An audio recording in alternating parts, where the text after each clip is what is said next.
जैसा कि सब लोगों को पता होगा तो पीछे की तरफ हमने सीएनजी सिलेंडर आता है हर किसी सीएनजी कारों के अंदर, वैसे बताने की जरूरत नहीं है, लेकिन ये वाला तो आज हम इसका जो रीपासिंग करने के लिए, रीपासिंग के लिए या फिर रीटेस्ट करो, रिन्यू कराने के लिए जा रहे हैं सर्टिफिकेट। बेसिकली बताऊं तो देखते हैं क्या कुछ कॉस्टिंग है, तो छोटे मोटे और भी काम करवाने हैं तो बने रहे ना इस वाले वीडियो के अंदर। और वैसे भी हाईली रेस्ट्रिक्शन एरिया होता है सीएनजी सिलेंडर जहाँ पे टेस्टिंग होती है, वहाँ पे तो अंदर जाना वैसे भी पॉसिबल नहीं होता। तो मैं आपको जो सर्टिफिकेट है उससे तौर पर बता दूंगा कि इसमें क्या कुछ चेंजेस देखने को मिलते हैं, क्या कुछ वो लोग चेक करते हैं इस वाले सीएनजी सिलेंडर के अंदर। तो प्लीज़ आप वीडियो के एंड तक बने रहना, और अगर आप नहीं हो तो प्लीज़ चैनल को सब्सक्राइब भी कर लेना।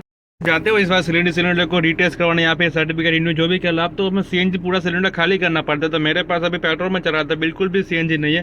देख सकते हो धीरे धीरे जैसे कैसे पॉइंट नीचे की तरफ आ रहे हैं। अभी एक आ गया और अभी ये रेड में भी आ गया। रेड में आके इन द सेंस कि इसमें अभी कोई भी सीएनजी नहीं है, सीएनजी दिखाता है लेकिन एक बार रेड में आ चुका है। तो यहाँ पे लास्ट लाइन तो कोई नहीं होती, छली वाली लाइट तो यही आती, तो इस हिसाब से आपको देखना होता है। और आगे तरफ जो मीटर लगा है वहाँ से आप समझ जाना कि आपके घर में कितना सीएनजी है। बिल्कुल वो भी जीरो पड़ा हुआ है, वहाँ पे भी मेरे पास कोई भी सीएनजी नहीं है। वैसे सीएनजी होता है तो वो लोग हवा में उड़ा ही देते थे, पीछे वाला जो वाल आता है वो खोल के, तो इसीलिए तो हमें भी कुछ काम करने नहीं आता और जो उन लोगों को भी कुछ काम नहीं आता, उसको तो पूरा सिलेंडर खाली का खाली चाहिए। तो इस हिसाब से आपको जो सीएनजी सिलेंडर, इस हिसाब से आपको ये वाले सीएनजी सिलेंडर आते हैं वो मैनेज करते हुए जाना। छोटे मोटे काम की बात करूँ तो जो हमारा जो एक साइड वाला जो वॉशर फ्लूइड आता है वहाँ से निकल नहीं रहा, ये ड्राइवर साइड के बाद उस तरफ से तो निकल रहा है, लेकिन इससे मैं आपको बता दूँ देखो कितना कम निकल रहा है। वो तो शीशा गंदा हो कल ही गाड़ी धोइए। तो एनीवे तो ये वाला साइड से नहीं निकल रहा। और हमने एक दूसरा भी काम करवाना है। जब ये वाली कार अपने जब फर्स्ट पॉइंट पर रखते हैं एसी को, और पूरी कार पेट्रोल के अंदर भी थोड़ा काप जाती है कब, लेकिन ये वाली चीज तो बहुत कम बार होती है। 12-10 में से आपको एक बार ही वो चीज होती है, लेकिन वो पूरी कार थोड़ा काप जाती है। तो वो भी एक दिखाना है मेरे को। दिन बदल चुके हैं। आज कल हम गए थे 13 तारीख थी, और आज मैं आपको डेट बता दूं। सबसे पहले यहाँ पे देख सकते हो आपको जब 14 तारीख और दोपहर के 3 बज रहे थे। और जो भी अपने जवान जो पुलवामा अटैक के दिन शहीद हुए थे, उन सभी जवानों को दिल से मैं तहे दिल की श्रद्धांजलि अर्पित करता हूं। और अपने बात करते हैं मेन मुद्दे पे कि इतना टाइम क्यों लगा। वैसे तो इतना टाइम लगता नहीं, सिर्फ एक ही दिन का टाइम होता है, वैसे 8 दिन का टाइम होता है। क्योंकि मैं इसमें एक दिन इसीलिए लगता है क्योंकि मैं अपने जो मैकेनिक के पास जो अपने जो आफ्टर मार्केट करवाता हूँ, जब कहाँ पे इस गाड़ी कार का सर्विसिंग है बेसिकली बोलो तो वहाँ पे मैं जाता हूँ और उनको बोलता हूँ कि आप इसको सर्विसिंग करवा कर लेते हैं। तो वैसे भी शाम तक वो वाली का अपने को होके दे देते, लेकिन इस बार थोड़ा टाइम ज़्यादा लगा बिकॉज इसमें थोड़ा बहुत दिक्कत आ गई थी। तो आप यहाँ पे जो मैं दिखाऊँ सर्टिफिकेट भी मेरे पास आ चुका है। तो ऊपर की तरफ यहाँ पे वो लोग व्हीकल नंबर के साथ अपनी जो रीपासिंग जो डेट आती है वो लिखी होती है इस जगह पे। कैमरा अगर फोकस कर पाए तो देखो यहाँ पे 2026 लिखी हुई अभी, और वहाँ पे जो बाहर जो लगा था वो वहाँ पे 2024 लिखी हुई थी। तो भाई ने बोला कि बाहर से जो स्टिकर लगाया हुआ इस टाइप का वहाँ पे 2024 लिखी, और जो मेरे पास सर्टिफिकेट था एक्चुअल में ऐसा वहाँ पे 2022 में दिसंबर महीने की तारीख लिखी हुई थी, जो लास्ट डेट होती है सर्विसिंग करवाने की, यहाँ पे रीटेस्टिंग करवाने के सिलेंडर। तो वहाँ पे थोड़ा बहुत गड़बड़ा गया था काम, इसी वजह से एक दिन पूरा लेट हो चुका। कल शाम को इसकी सर्विसिंग हो गई थी, रीटेस्टिंग बोल रहे तो सर्विसिंग बार मैं क्यों बोल रहा हूँ मेरे को पता नहीं।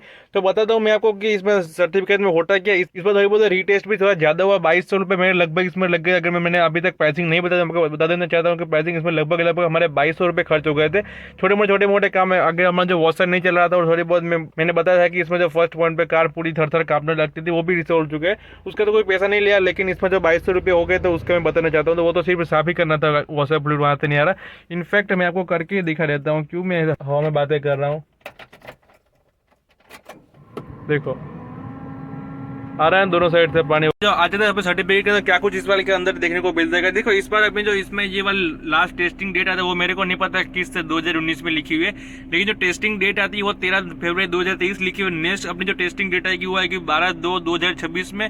और अपने सिलेंडर स्पेसिफिकेशन नंबर आता है वो लिखा होता है मैन्युफैक्चरिंग डेट के बारे में 6/6/2011 में ये वाला जो सिलेंडर था वो मैन्युफैक्चर हुआ था।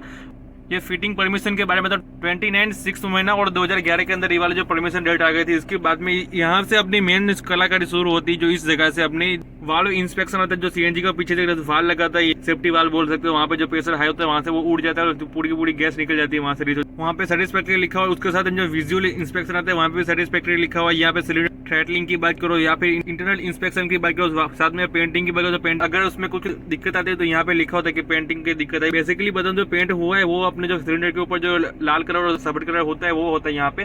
बाद में आपको बताऊं तो आपको ओरिजिनल वेट क्या था इसमें 71.60 kg के अराउंड आपकी इसका बाद में मैं आपको बताऊं तो 71.60 kg का अराउंड इसमें जो एक्चुअल जो वेट था, ओरिजिनल वेट, उस पर एक्चुअल वेट लिखा होता है। अगर कम होता तो यहाँ पे वो लिख के देते कितना कम हुआ इतने सालों में सीएनजी सिलेंडर का। और यहाँ पे अगर आते तो यहाँ पे लिखा होता है सिलेंडर डायरेक्ट की बात करूँ तो 317 mm लिखा हुआ है। यहाँ से अपने चलो तो सिलेंडर वेल्व थिकनेस के बारे में बताऊँ तो मिनिमम थिकनेस कितनी होती है, और साथ ही आप ऑब्जर्वेशन थिकनेस यानी कि उसमें जो ऑब्जर्वेशन किया तो वहाँ पे कितनी थिकनेस मिली वो लिखी होती है। आपने जो मिनिमम थिकनेस होती है वो 7.8 mm के अराउंड होती है। जो ऑब्जर्वेशन थिकनेस है वो आपको 8.80 mm के सिलेंडर की।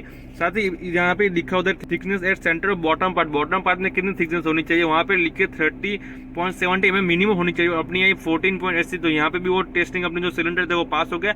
उसमें नीचे की तरफ अपना अगर आते हैं तो यहाँ पे अपना वाटर डैबिंग कैपेसिटी लिखी होती है टेस्ट के दौरान, जिसमें वाटर डैबिंग कैपेसिटी होती है 65 लीटर्स की अपने सीएनजी सिलेंडर की हो। तो यहाँ से आप समझ सकते हो, अगर आपके पास अगर कंपनी बोलती है कि 30 लीटर की वाटर इक्विवेलेंट कैपेसिटी है तो आपको सिलेंडर ओरिजिनल कितने केजी का, मेरा जो सिलेंडर सीएनजी लगा है वो 12 केजी का सिलेंडर है। तो इसमें आपको वर्किंग प्रेशर की बात करूँ तो 200 वर्किंग प्रेशर पे ये वाला सिलेंडर काम किया। साथ ही आपको टेस्टिंग प्रेशर की बात करूँ तो 334 आपको केजी सेंटीमीटर पर स्क्वायर की यहाँ पर प्रेशर है। ये प्रेशर आप समझ लो कि आपने जो सीएनजी आप रिफिल करवाना चाहते हो वहाँ पे जितना 200 के अराउंड का प्रेशर आपको वहाँ से सिलेंडर रिफिल करते हैं हर सीएनजी स्टेशन के ऊपर। जो ये वाले जो एक्चुअल टेस्ट करते हैं वो 334 पे टेस्टिंग करते हैं, तो उस पर कई गुना हाई प्रेशर पे अपने जो ये वाले लोग टेस्टिंग करते हैं। उसके बाद जाते टोटल एक्सपेंशन कितना हुआ, बाकी अगर पैरामीटर एक्सपेंशन, बाकी बहुत कुछ डिटेल आती है। यहाँ पे लिखा होता है रीमार्क, अगर पास होता है तो पास लिखा गया, फेल होता है फेल लिखा गया।